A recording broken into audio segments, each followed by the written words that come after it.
You need to understand this. What you call as myself right now is a huge volume of memory. Your body is the way it is simply because of the genetic memory that it carries. You have your mother's nose, your father's complexion and something else, your grandfather's something else, simply because what you call as your body is a complex amalgamation of memory. A very ancient memory lives in your body. What you call as my mind is 100% memory right now. So you are a huge heap of memory in many ways. And memory goes into you in different ways. Through all the five senses, you gather memory. What you see, what you hear, what you smell, what you taste, what you touch. Of all these five different ways of gathering memory, what you see and what you touch are the deepest forms of memory. Especially what you touch creates a certain level of memory in the system. So when you say a spouse, you have touched, and there is a certain level of memory. Now, your divorce means in some way you're trying to rip that memory off, and that's not going to be easy for various reasons. But at the same time, the very fact that you're going through your divorce means you want to be finished with that memory in some way.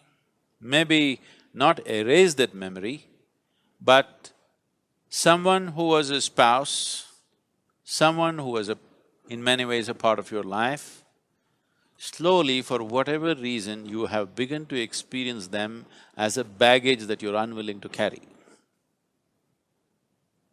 So, you want to keep the baggage aside, but you find the baggage is not something that you voluntarily carry, it is something that compulsively sticks to you. So when whatever sticks to you compulsively, if you try to rip it off, there will be pain. See if you can get rid of your mother from your system. You will see it's impossible.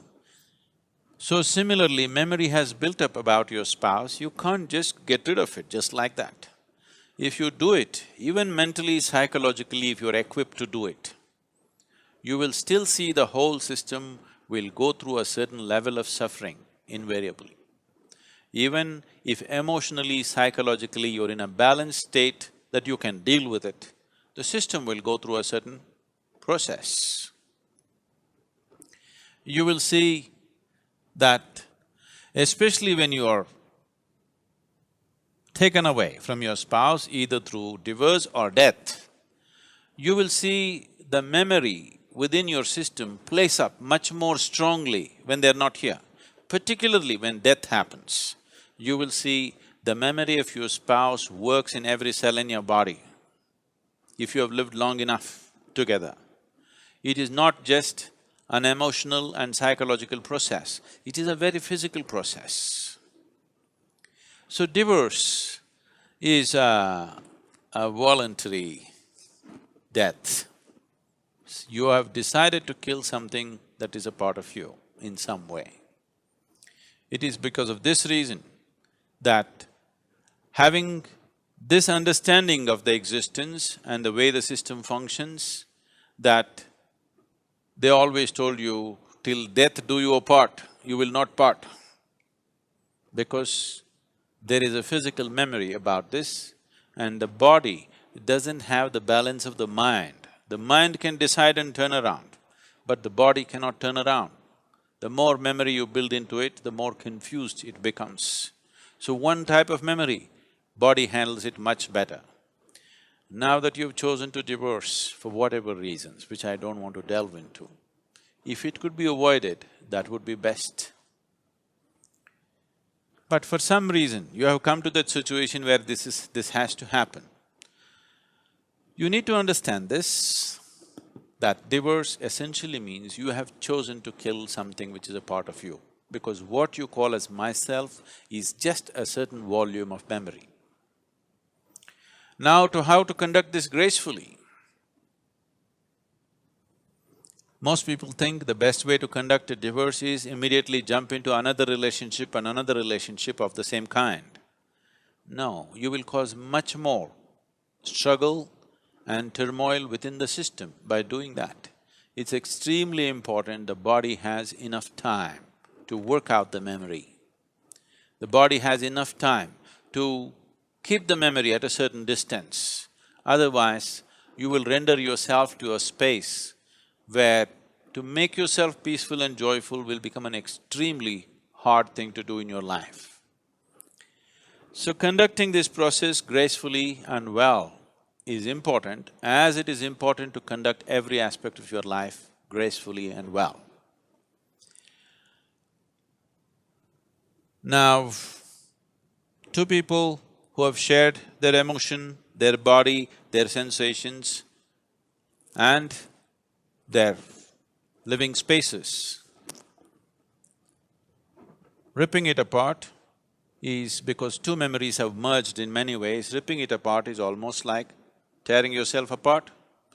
Even though you might have begun to almost come to a place where you can't stand the person anymore, still it hurts. Simply because you are trying to rip out a memory which is you, because you are a bundle of memory. If one does the necessary spiritual sadhana, if one does sufficient inner work to establish these energies, which is yourself, you're only divorcing your spouse, you need not divorce yourself. But you need to understand this, you have already divorced yourself, you're quite divorced from your own self. Your existence has been nurtured by making a bond, a partnership or a bondage, depending upon how you conducted this, to make yourself feel whole in some way. Most partnerships of this nature are made because by yourself you would feel insufficient, incomplete, but that's not how life is. This is a complete life process by itself. It does not need any assistance from outside. So now that you come to such a situation, it is time to turn inward and see.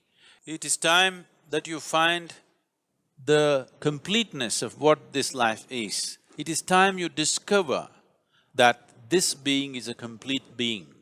It does not need any external assistance to be the way it is. To conduct our life in a society, we are interdependent, but the fundamental existence of this, the balance of what this is, the space of what this is, the possibility of what this is a complete process by itself. Our interdependence is only according to our external requirements, but our inner existence is complete by itself. You are divorcing your spouse, which is bad enough. Do not divorce yourself from yourself.